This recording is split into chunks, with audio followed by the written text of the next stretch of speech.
신경으로 신앙 고백하겠습니다.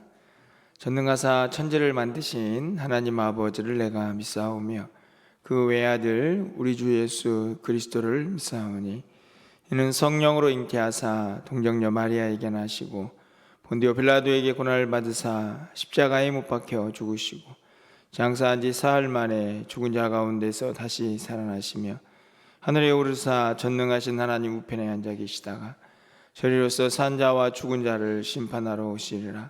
성령을 믿사오며 거룩한 공예와 성도가 서로 교통하는 것과 죄를 사하여 주시는 것과 몸이 다시 사는 것과 영원히 사는 것을 믿사옵나이다. 아멘. 우리 찬송가 430장입니다. 주와 같이 길 가는 것 찬양드립니다. 430장입니다.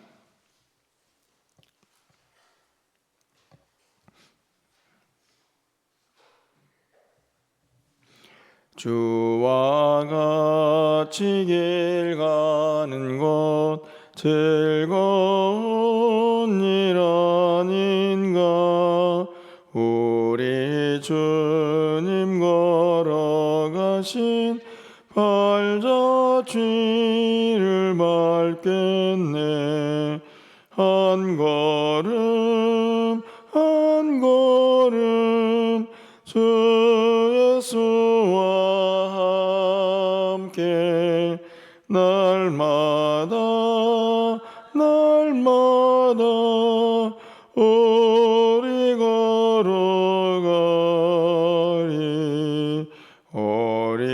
어린아이 같은 우리 미련하고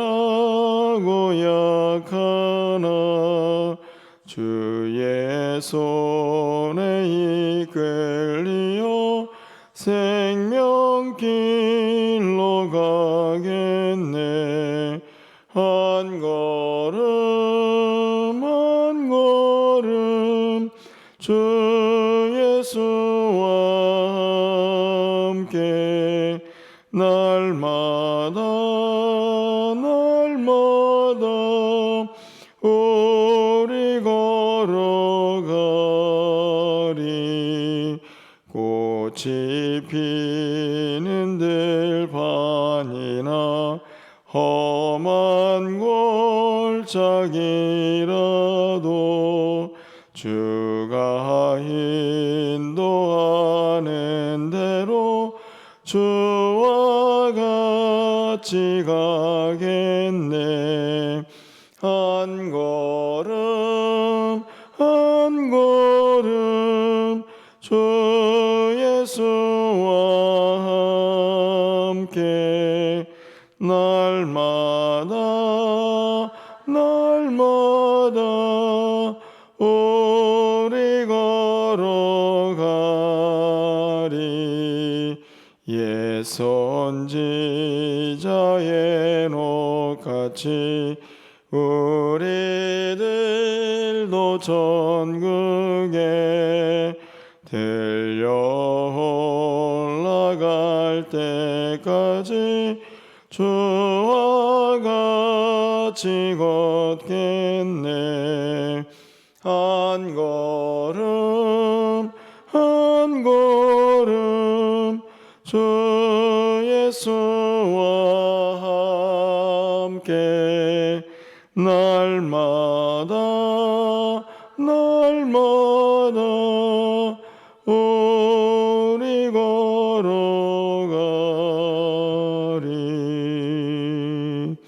아멘. 오늘 하나님 말씀은 창세기 31장 17절에서 29절까지 말씀을 교독하겠습니다. 창세기 31장 17절에서 29절까지 말씀을 한 절씩 교독하고 마지막 29절은 함께 읽겠습니다. 야곱이 일어나 자식들과 아내들을 낙타들에 태우고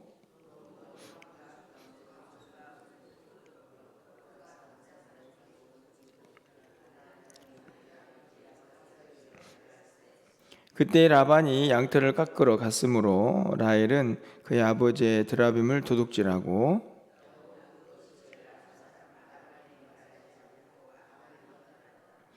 그가 그의 모든 소유를 이끌고 강을 건너 길르앗산을 향하여 도망한지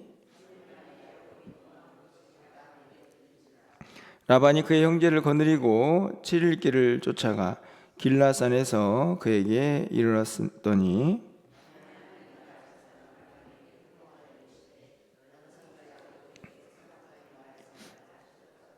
라반이 야곱을 뒤쫓아 이르렀으니 야곱이 그 산에 장막을 친지라. 라반이 그 형제와 더불어 길르앗산에 장막을 치고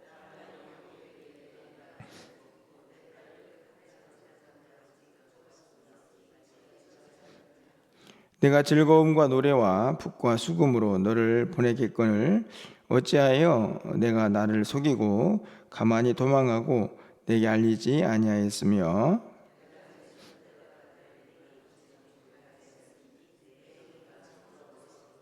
29절입니다. 너를 해할 만한 능력이 내 손에 있으나 너희 아버지 하나님이 어젯밤에 내게 말씀하시기를 너는 삼가 야곱에게 선악간에 말하지 말라 하셨느니라. 아멘. 계속해서 야곱의 이야기를 통해서 그의 삶에 하나님이 어떻게 역사하시고 또 그 모든 일들을 통해서 또 야곱은 어떤 변화를 경험하고 있는지 계속 살펴보고 있습니다. 우리가 앞에서 살펴봤듯이 야곱의 이야기의 출발은 어떤 속임수와 거짓으로 그렇게 가득 차 있다 하면 이 외삼촌 집에서의 이 야곱의 생활은 그 모든 것들을 어떻게 보면 이제 바꿔가는 어떤 변화의 기간들이 아니었는가 생각이 듭니다. 이미 살펴보았듯이 그곳에서의 약 이제 20년의 시간들을 이제 정리를 하고 오늘 본문을 보면 아무리 생각을 해도 아마 라반이 이제 자신을 그냥 순순히 보내줄 것 같지는 않았던지 이 라반이 잠시 집을 비운 사이에 이제 야곱이 그 가족들을 데리고 도망치듯 고향을 향해서 출발하는 내용이 오늘 본문에 기록이 되어 있습니다. 그런데 말씀을 보았듯이 3일 뒤에 라반이 이제 이 사실을 알게 되고 그를 쫓아서 이제 7일 길을 이제 쫓아가 가지고 이제 그를 만날 수 있는 그 지점에 도착했을 때에 하나님께서 나타나셔가지고 그에게 말씀하시는 장면도 오늘 본문에 기록이 되어 있습니다. 오늘 말씀을 보면 사실은 이제 야곱에게는 어떻게 보면 위기의 시간인데 또 그때도 하나님께서 어떻게 그의 삶에 개입을 하고 계시는가 하는 것을 다시 한번 깨달을 수 있는 그런 말씀이 아닌가 생각이 듭니다. 오늘 본문을 쭉 보시면 22절 말씀을 보니까 라반이 그의 형제를 거느리고 7일 길을 쫓아가 길르앗산에서 그에게 이르렀다 이렇게 되어 있습니다. 이제 7일 길을 쫓아갔으니까 3일이 지난 후니까 거의 10일 정도 지난 시점이라고 볼 수가 있는데 사실은 굉장히 이제 어떻게 보면 먼 거리라고 볼 수가 있습니다. 그럼에도 불구하고 끝까지 쫓아간 것을 보면 이 외삼촌 라반은 이 야곱에게 아직도 뭔가 좀 요구할 것이 많지 않았을까 하는 생각이 듭니다. 뭐 이후에 27절 말씀 보면 뭐 즐거움과 노래와 북과 수금으로 뭐 이렇게 축복하면서 너를 보내야 되는데 뭐 이런 말도 하지만 그동안의 라반의 이제 모습을 보면 과연 이게 사실인가 진심인가 이런 생각이 들기도 합니다. 어떻든지 간에 야곱에게는 큰 위기의 이제 순간이 다가오고 있는데요. 그때 결정적으로 하나님께서 어떻게 개입을 하고 계십니까? 24절 말씀을 보면 밤에 하나님이 아람 사람 라반에게 현몽하여 이르시되 너는 삼가 야곱에게 선악간에 말하지 말라. 이 선악간에 말하지 말라는 말은 이제 시비를 가리지 말라. 뭐 네가 잘했느냐 못했느냐 이런 말 따지지 말라. 쉽게 말하면 그냥 보내고 괴롭히지 말라 하는 말씀입니다. 놀랍지 않습니까? 이제 이대로 만약에 라반이 이 야곱을 만났다면 과연 어떤 일을 저질렀을까? 저는 충분히 그냥 이제 상상해 보는 이야기지만 마음만 먹으면 이 야곱을 이제 제거하고 딸들 데리고 얼마든지 집으로 돌아갈 수 있는 힘이 있는, 그리고 그 악함도 있는 라반이 아니었을까 생각이 드는데요. 하나님께서 그 위기의 순간에 나타나셔서 더 이상 야곱을 괴롭히지 말라고 아주 분명하게 말씀을 하고 계십니다. 라반이 29절에서 그렇게 반응하지 않습니까? 너를 해할 만한 능력이 내 손에 있으나. 저는 이 말이 어떻게 들리냐면 내가 너를 해할 수도 있다, 사실은 그렇게 하려고 왔다, 뭐 이렇게 들립니다. 그런데 그런 능력이 있지만 너희 아버지 하나님이 어젯밤에 내게 말씀하셨다, 너 건들지 말라고.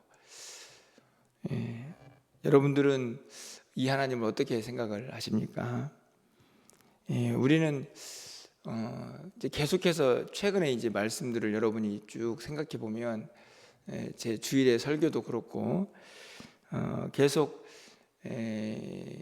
우리 하나님이 우리와 너무 멀리 계시지 않는다, 이제 보이지 않지만 우리의 삶에 항상 가까이 계신다 하는 말씀들을 제가 계속 말씀을 통해서 여러분과 함께 나누고 있는데요. 오늘 본문도 마찬가지입니다. 위기의 순간에 하나님께서 적극적으로 개입하고 계신 것을 볼 수가 있죠. 아마 야곱은 나중에 이제 이 라반이 이야기를 해서 알게 되었지만 이 사실을 몰랐을 것입니다. 그렇지 않겠습니까? 밤에 지금 이 라반에게 나타난 것이니까요.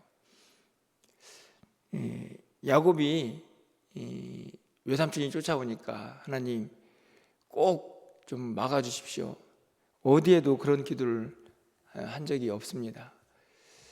어떻게 보면 이 야곱은 이제 10일 정도 지났으니까 뭐 이제 잘 이제 라반의 집을 떠나서 이제 고향으로만 가면 되는구나, 이런 생각을 했을지도 모르겠습니다.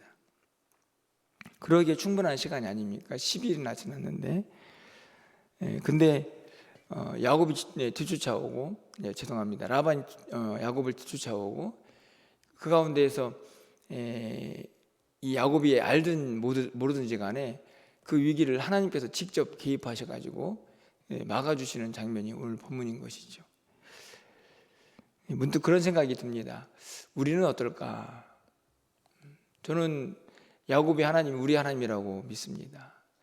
그렇기 때문에 우리도 알지 못하는 사이에 여러분이 살아온 인생에서 얼마나 많은 순간순간 하나님께서 개입하셨을까? 우리는 그것을 과연 깨닫고 살아가고 있나 하는 생각을 문득 해보게 됩니다. 지금도, 그리고 야곱의 시대에도 하나님은 살아계셔서 그의 백성들을 살피시고 또 보호하시고 또 인도하시기 때문이죠. 이 사실을 믿음으로 고백하고 우리가 영 안에 영의 눈을 열어서 그 사실을 깨달을 수만 있다면 얼마나 감사하면서 또 이 기쁨으로 이 믿음의 길을 걸어갈 수 있을까 하는 생각이 오늘 아침에 다시 한번 들게 됩니다. 그런데 오늘 본문에서 참 재미있는 것은 이렇게 살아 역사하셔서 야곱의 삶에 개입하시는 참된 하나님이 계신가 하면 사실은 이 이야기에 이제 한 가지 또 다른 이제 신이 등장을 하죠. 여러분들이 19절 말씀을 좀 가서 보시면 라헬이 그의 아버지의 드라빔을 도둑질합니다. 이 드라빔은 이제 그 당시에 이제 일반적으로 사람들이 섬겼던 이제 우상의 이제 형태인데 뭐 여러 가지 이제 모양을 가지고 크기도 아주 다양하게 이 드라빔을 가지고 자기들을 이제 지켜주는 수호신이라고 하죠. 그런 신으로 그 당시에 일반적으로 간직하고 있었던 그런 우상입니다. 라헬이 급하게 이제 야곱과 함께 길을 떠나야 하는 그 상황에서 왜 아버지의 이 드라빔을 훔쳤을까요? 어떻게 생각하십니까? 이유는 다른 데 있지 않죠.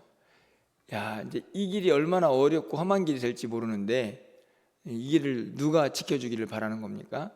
드라빔이 지켜주기를 바라는 거죠. 그렇기 때문에 급하게 이 드라빔을 훔쳐가지고 가는 것입니다. 나중에 이제 이 외삼촌 라반이 드라빔을 찾는 장면이 나오는데요. 제가 다 읽지는 않았지만 그 찾는 장면에서 30절 말씀을 보면 이렇게 이야기를 합니다. 라반의 이야기죠. 이제 내가 내 아버지의 집을 사모하여 돌아가려는 것은 옳거니와 어찌 내 신을 도둑질했느냐. 사실은 이것도 이제 어떻게 보면 꼬투리인데 어떻든지 간에 이 라반은 드라빔을 뭐라고 얘기하냐면 내 신이라고 얘기하죠. 자기가 섬기는 신, 되게 단순해 보이지만 지금 야곱의 삶에 야곱이 알든 모르든 그의 위기의 순간에 살아 역사하시는 이 진짜 하나님과 드라빔이라고 하는 이 라헬이 의지하려고 하고 또 라반이 이제 자기의 신이라고 고백하는 이 가짜 신의 충돌이 오늘 본문에도 있는 것을 보게 됩니다. 그런데 참 재미있는 것은 뭐냐 하면 34절 말씀을 좀 가서 보시면 이제 결국은 이 라반이 이제 이 드라빔을 찾으려고 막 장막을 다 뒤지죠. 그래서 이제 라헬의 장막이 들어갔는데 그때 나타난 이야기입니다. 34절 말씀을 보면 라헬이 그 드라빔을 가져 낙타 안장 아래에 놓고 그 위에 앉은지라 라반이 그 장막에서 찾다가 찾아내지 못하매. 여러분 이 34절의 모습이 아주 쉽게 연상이 되지 않습니까? 이제 막 혈안이 되어가지고 내 신 드라빔 어디 있어? 그래가지고 막 이제 온갖 사람들을 이제 각 장막들을 막 뒤지고 다니는데 드디어 이제 훔쳐간 이 라헬의 장막에 들어갔습니다. 막 찾아 헤맸겠죠. 그랬더니 라헬이 한 행동이 그 드라빔을 낙타 안장에 딱 놓고 그 위에 딱 앉았습니다. 이제 엉덩이로 깔고 앉은 거죠. 여러분들은 그냥 굉장히 단순해 보이는 상황처럼 보이지만 오늘 이야기의 흐름을 잘 읽어보시면 이 안에서는 누가 진짜 살아있는 신이냐 하는 것을 분명히 가르쳐 줍니다.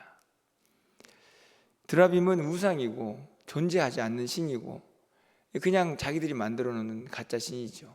죽은 신입니다. 그냥 이렇게 우스꽝스럽게 그냥 인간의 엉덩이에 깔릴 수도 있는 그냥 가짜니까 그런 정도의 신이죠. 사실은 오늘 말씀에서 이것을 분명히 드러냅니다. 하나님은 택한 백성들 가운데 아주 주도 면밀하게 그들의 위험 가운데서도 역사하시고 개입하시는 분이시지만 너희들이 믿고 있는 많은 우상들, 가짜 신들 그게 무슨 의미가 있느냐 하는 것을 오늘 이야기를 통해서도 분명히 보여주고 있다는 것이죠. 여러분 다시 한번 이 말씀을 통해서 우리가 믿고 있는 하나님이 참 신이셔서 여전히 우리 삶 가운데 함께하고 계신 것을 믿음으로 고백하시면서 오늘 한 날을 시작하시기를 간절히 소망합니다. 제가 몇 가지 말씀을 읽어드리면서 이 말씀이 이 한 주간 여러분의 삶 가운데 그대로 임하는 역사가 함께하기를 소망하며 하나님께서 어떻게 우리를 보호하시는지 몇 구절을 읽어드리겠습니다. 시편 23편 4절 말씀이죠. 너무나 잘 아는 말씀입니다. 내가 사망의 음침한 골짜기로 다닐지라도 해를 두려워하지 않을 것은 주께서 나와 함께 하심이라. 주의 지팡이와 막대기가 나를 안위하시나이다. 이 하나님이 우리 하나님인 줄 믿습니다. 시편 139편 8절에서 10절까지 말씀입니다. 내가 하늘에 올라갈지라도 거기 계시며 스올에 내 자리를 펼지라도 거기 계시니이다. 내가 새벽 날개를 치며 바다 끝에 가서 거주할지라도 거기도 주의 손이 나를 인도하시며 주의 오른손이 나를 붙드시리이다. 할렐루야. 하나님이 왜 거기 계시냐면 바로 우리가 거기 있기 때문입니다. 얼마나 놀랍습니까? 물론 하나님은 계시지 않는 곳이 없는 무소부지하신 분이시지만 중요한 것은 바로 우리가 거기 있기 때문에 그곳에 하나님이 계신다는 사실을 시편 기자가 분명히 고백을 하고 있습니다. 고린도전서 10장 13절 말씀을 보면 사람이 감당할 시험 밖에는 너희가 당한 것이 없나니 오직 하나님은 미쁘사 너희가 감당하지 못할 시험 당함을 허락하지 아니하시고 시험 당할 즈음에 또한 피할 길을 내사 너희로 능히 감당하게 하시느니라. 때로는 우리가 연약해서 시험을 당하고 유혹에 넘어질 수도 있지만 그때에도 하나님은 우리와 함께 하셔서 그 시험을 넉넉히 이길 수 있도록 힘도 주시고 피할 길도 주시는 우리 살아계시는 하나님이 우리 하나님인 줄 믿습니다. 오늘도 그 하나님과 동행하시고 바라기는 그 하나님을 느낄 수 있는 그 하나님 내와 함께 하시는구나 하는 사실을 깨닫고 감사할 수 있는 오늘 한 날의 삶이 되시기를 간절히 축원을 드리면서 이 한 주간도 그 믿음으로 승리하시기를 주님의 이름으로 축복드립니다.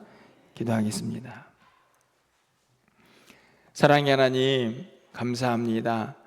세상에 많은 사람들이 존재하지도 않는 신들을 섬기고 그들을 따르고 있지만 오늘 말씀을 통해서 하나님만이 유일한 살아계신 하나님이시고 그 하나님이 그의 백성들 가운데 어떻게 역사하시는지를 다시 한번 깨닫게 하시니 감사합니다.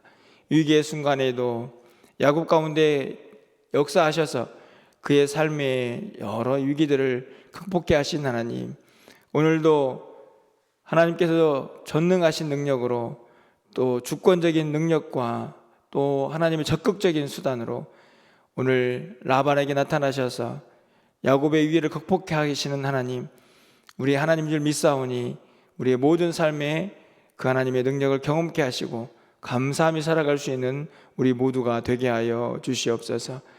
우리와 영원토록 함께 하시겠다 약속하신 그 하나님의 귀한 말씀을 우리가 아멘으로 믿고 따르면서 오늘도 그 하나님과 동행하게 하여 주시고 우리가 걸어가는 모든 걸음들이 그러하기에 기쁘고 감사가 넘쳐나는 걸음 될 수 있도록 인도하여 주시옵소서.